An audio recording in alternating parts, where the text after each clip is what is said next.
मात्र ब्रेकवर जाण्यापूर्वी ही काही महत्त्वाची दृश्य बघा। नराधम अशोक खरातला आता कोर्टात आणलेला आहे आणि त्या ठिकाणची ही थेट दृश्य आपण बघतो आहोत।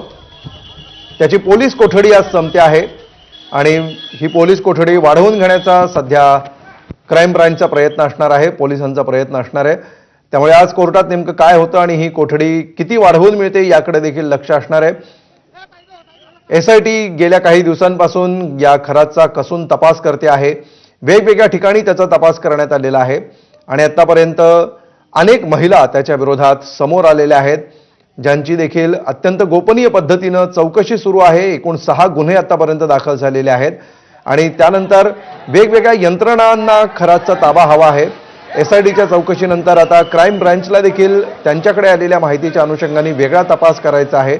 त्यामुळे आता पोलीस कोठडी संपते आहे। आज या खरातची पोलीस कोठडी संपते, त्यामुळे पुन्हा एकदा सुनावणी होते आहे आणि ही न्यायालयीन प्रक्रिया पार पडणं तांत्रिकदृष्ट्या आवश्यक आहे। त्यासाठी पुन्हा एकदा या अशोक खरातला आता न्यायालयामध्ये हजर करण्यात आलेला आहे।